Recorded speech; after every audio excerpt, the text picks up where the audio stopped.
bagiku, kaulah yang terindah, pribadi yang sempurna.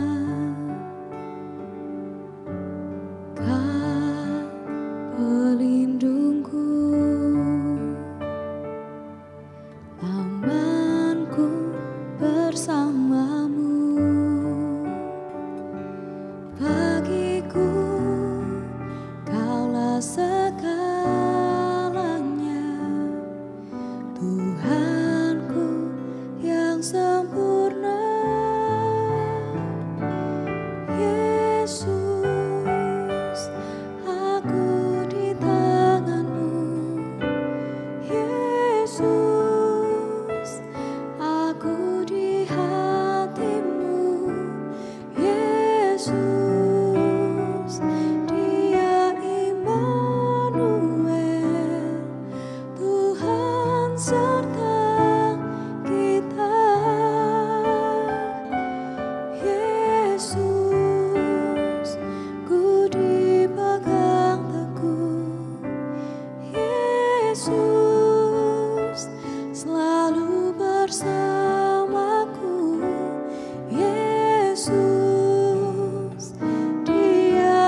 serta kita.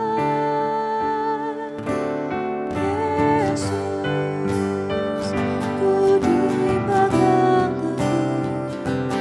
Yesus, selalu bersamaku. Yesus, Dia Immanuel, Tuhan serta kita. Tuhan serta kita. Tuhan serta kita.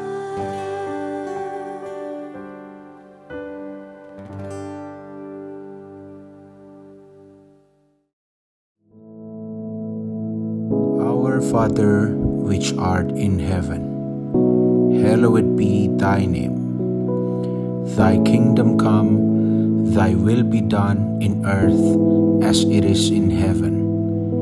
Give us this day our daily bread, and forgive us our debts, as we forgive our debtors. And lead us not into temptation, but deliver us from evil. For thine is the kingdom, and the power, and the glory, forever. Amen.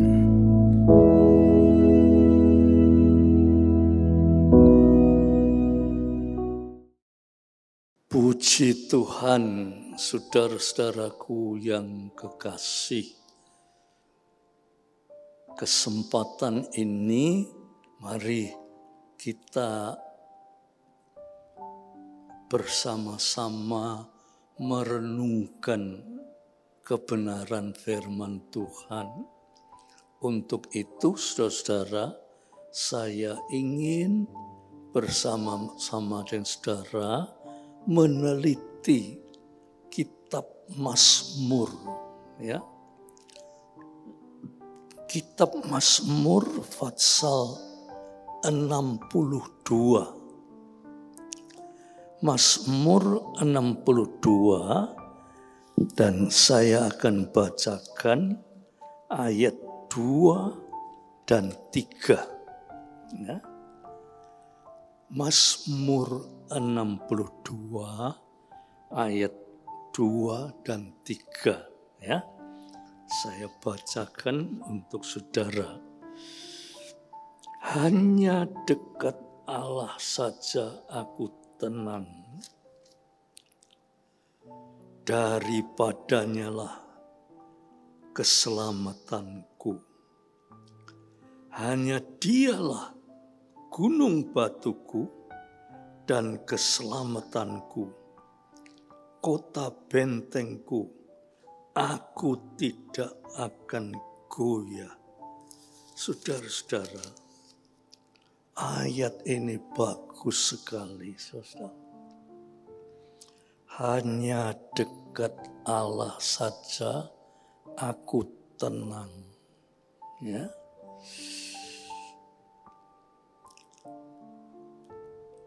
Di dunia ini tidak ada manusia yang tenang, tidak ada. Ya. Orang miskin, orang kaya, orang pintar, orang bodoh, ya, orang kuat, orang lemah, dan seterusnya. Itu semuanya mengalami kekacauan di dalam hidupnya. Ya. Di dunia ini tidak ada ketenangan, itu tidak ada. Ya. Cobalah saudara pikirkan, sampai saudara mikirkan sampai ke luar negeri, semua kehidupan manusia itu tidak ada ketenangan. Kenapa saudara kok begitu? Ya. ada suatu tempat ya, yang disebut surga dunia. Ya. Yang disebut surga dunia itu artinya di dunia ini tapi rasanya kok di surga tenang.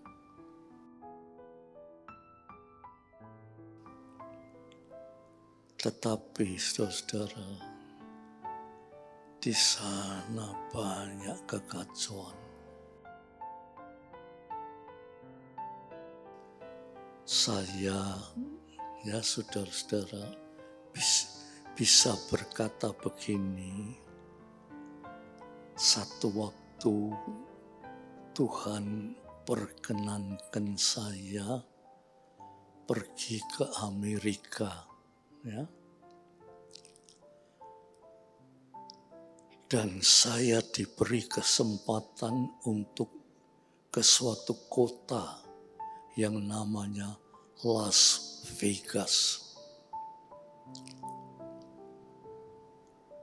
Di Amerika terkenal, Las Vegas adalah kota yang penuh sukacita, penuh kesenangan. Orang yang ke Las Vegas ya pasti senang. Nah, Tuhan beri kesempatan ke Las Vegas. Saudara tahu pertama-tama ya, di jalanan Las Vegas itu tiap 10 meter, kok 100 meter itu ada chapel. Chapel itu gereja cilik. Ya. Di situ, di sepanjang jalan tuh mungkin jaraknya 100 meter atau lebih, pasti ada chapel. Chapel itu gereja cilik. Tujuannya apa, saudara? Chapel itu untuk apa? Tujuannya ya, chapel itu untuk memberkati pernikahan. Ya, anehnya pemberkatan pernikahan itu tidak ditanya, kamu sudah punya surat nikah atau tidak, enggak ditanya. Kamu sudah punya istri atau punya suami atau belum, enggak ditanya. Sing penting laki mbek perempuan minta diberkati. Itu di chapel-chapel itu semua terbuka untuk orang yang mau diberkati. Pendetanya ndak tanya, kamu tuh sudah punya istri, sudah punya suami, atau kamu tuh bercerai atau bagaimana. Ndak ditanya, pokoknya yang ingin diberkati di situ diberkati. Di sini saudara bisa lihat ya, yang dikatakan kota yang penuh kesenangan, kedamaian, betul itu kota penuh kesenangan. Tetapi kesenangan secara daging. Ya, habis diberkati di chapel di situ, wah mereka senang-senang, tapi ternyata saudara, ya, ternyata mereka berdua itu tidak mempunyai kesatuan pendapat. Satu, ya. kedua insan ini tidak mempunyai pegangan hidup rohani, tidak pernah ke gereja.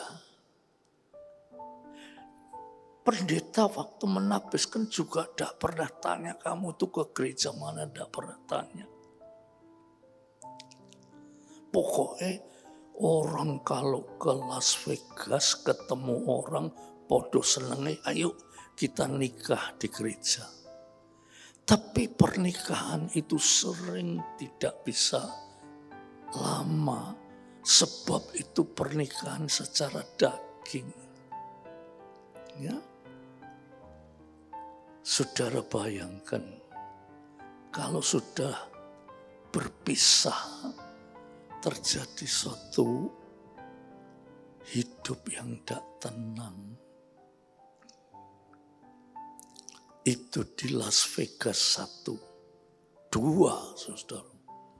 Las Vegas itu tempatnya memang tempat yang senang. Wah, bangunannya luar biasa hebatnya. Hotelnya, saudara, ya. Hotelnya itu besarnya seperti mall besar. Ya. Seperti mall di Surabaya itu besar, sejalan menelusuri mall itu sampai capek. Ya, hotelnya juga luas sekali.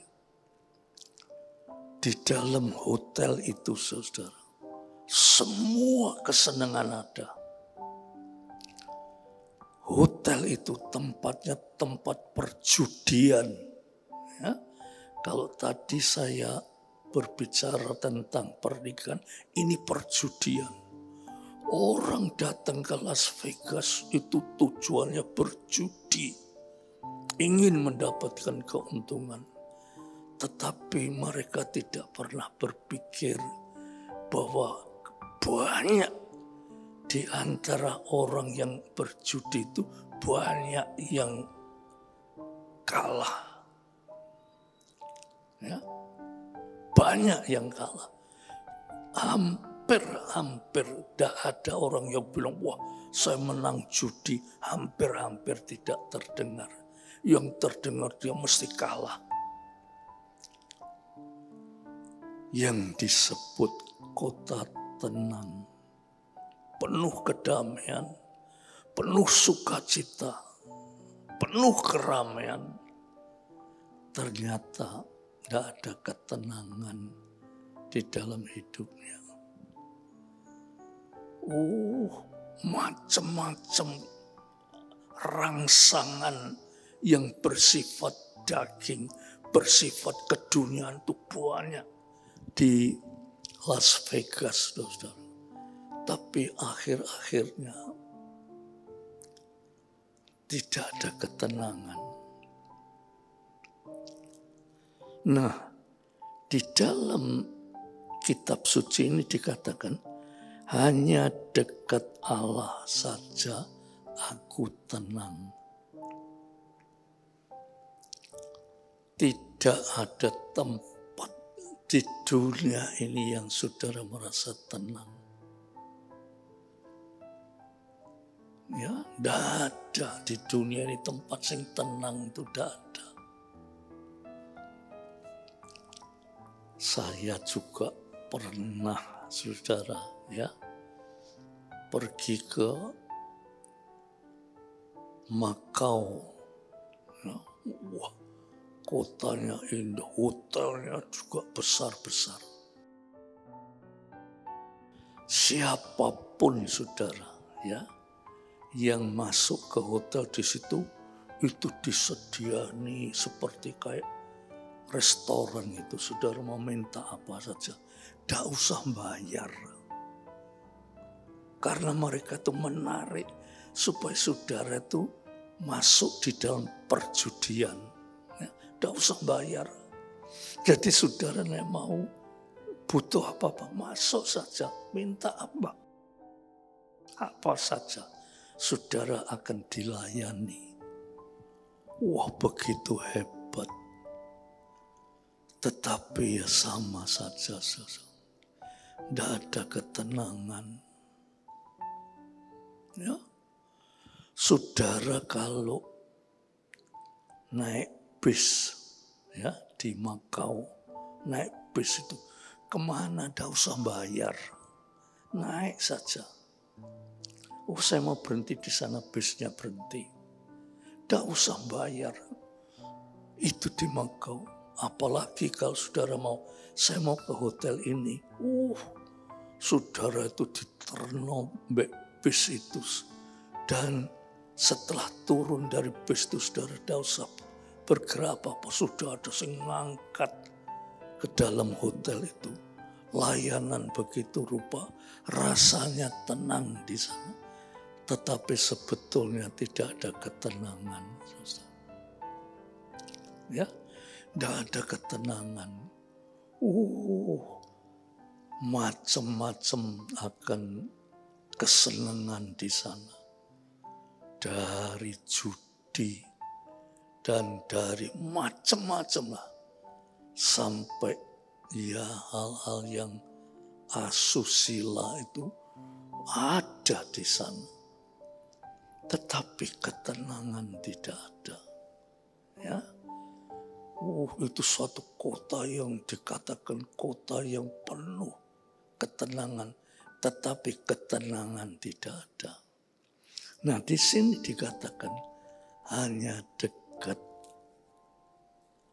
Tuhan saja aku tenang. Saudara,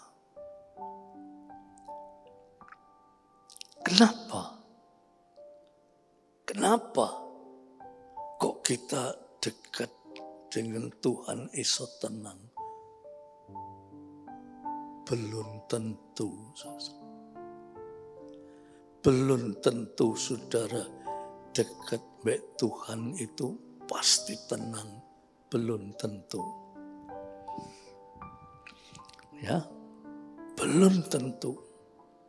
Orang ke gereja itu pikirnya supaya aku tenang, ya, supaya kerja aku lancar, ya, supaya rumah tanggaku itu semua rukun, baik, tidak ada perceraian. Ya. Itu ke gereja itu bukan syaratnya untuk memperoleh ketenangan. Tetapi orang yang dekat dengan Tuhan, kata dekat itu saudara, ya, kata dekat itu bukan seperti suami istri yang saling berdekatan. Rasanya tenang, ya. Wanita dan pria berdekatan itu rasanya tenang. Bukan itu, saudara. Itu hanya sebentar ketenangannya. Tetapi dikatakan hanya dekat Allah saja aku tenang. Saudara, Allah itu terlalu dekat dengan kita. Tetapi karena kita itu gak ngerti, ya saudara, gak ngerti Allah itu dekat, kita gak tahu. Tetapi kita itu rasanya juga dekat dengan Tuhan. Tetapi itu rasa daging, rasa kemanusiaan. Aku nek lunga gereja aku sudah dekat dengan Tuhan, durung tentu. Ya, yang di sini dikatakan hanya dekat dengan Tuhan saja aku tenang. Itu dekat dari hati ke hati. Ya, dari hati kita ke hati Tuhan itu ada sentuhan. Lantas saudara mungkin berkata, saya itu kan jalan yang paling dekat dengan Tuhan itu kan saya ini kan doa. Ya, saya ini doa itu dekat baik Tuhan. Tapi saudara, doa dan doa itu lain. Ya, ada orang berdoa untuk minta Tuhan, saya mempunyai masalah ini Tuhan. Ya, sing didoano tuh masalah, dia mikirno soal masalah, tetapi dia tidak memikirkan kedekatannya dengan Tuhan. Sing diungkapkan tuh masalah itu macam-macam, sehingga pikiran kita tuh ngalor ngidul, tapi berdoa itu bukan doa, saudara. Pengertian doa itu yaitu kesatuan antara kita dengan Tuhan. Tuhan dan kita itu menjadi satu. Pikiran hati kita ini dengan Tuhan itu menyatu. Itu baru doa. Nek doa pikiran kita sudah ngelenceng kemana-mana tempat, itu bukan doa. Ya, oleh sebab itu dikatakan di sini, hanya dekat Allah saja aku tenang. Daripadanya lah keselamatanku. Kalau saudara, dampak kedekatan saudara itu, saudara merasa selamat, itulah yang disebut dekat dengan Allah. Nah, kita ini kata dekat baik Tuhan, tapi tidak selamat, mengalami macam-macam permasalahan. Tidak ada jalan keluar. Kita takut, khawatir, tidak ada jalan keluarnya. Kita mau minta tolong baik siapa, tidak ada pertolongan. Itu kedekatan yang palsu. Orang yang dekat dengan Tuhan itu merasakan selamat. Hanya dekat Tuhan saja aku tenang, sebab dikatakan daripadanya lah, daripada Tuhan keselamatanku, aku selamat. Itu yang menjadi wujud dari kedekatan kita dengan Tuhan. Kata selamat itu pun juga sering tidak jelas kita. Ya. Kata selamat itu juga, lu aku selamat kok. Ya. Misalnya, lu itu selama COVID-19 aku tidak pernah kena apa-apa. Aku selamat. Itu belum mewujudkan keselamatan saudara. Yang dikatakan selamat itu, orang bilang selamat dunia lan akhirat. Saudara merasakan bahwa saya sudah diselamatkan oleh Tuhan, bahwa saya mempunyai dasar yang kuat, bahwa saya mempunyai keselamatan yang kekal. Itulah yang disebut selamat. Dan saudara juga tidak bisa, selama kita di dunia kita akan berkata demi, kecuali kita ini betul-betul dekat dengan Tuhan. Ya, itu sesuatu yang harus kita renungkan betul-betul. Kalau tidak saudara, ya sebetulnya kita perlu berusaha untuk mencapai keselamatan yang dari Tuhan. Puji Tuhan. Ya. Kita akan masuk dalam doa. Dan kita doa supaya kita ini lebih mengerti firman Tuhan. Sehingga kita itu merasakan saya ini selamat. Saudara kemanapun juga saudara berpikir, saya tidak khawatir apa-apa karena saya selamat. Itu kata-kata itu keluar keluar dari hati yang sungguh-sungguh dekat dengan Tuhan, melekat dengan Tuhan, intim dengan Tuhan. Ya. Maka itu mari saudara, firman Tuhan itu mengajak kita semua, mendorong kita untuk lebih mendekati Tuhan. Ya. Mari kita sama-sama berdoa. Ya. Tuhan, kiranya renungan-renungan yang sederhana ini Tuhan, Roh Kudus yang menyempurnakan, sehingga kami diberi pengertian oleh Roh Kudus untuk mengerti hanya dekat Allah saja aku tenang. Lantas apa artinya dekat sama Allah?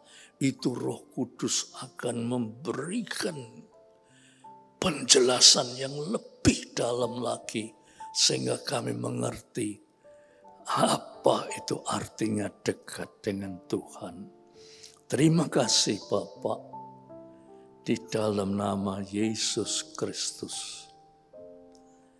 Biar damai sejahtera Bapak,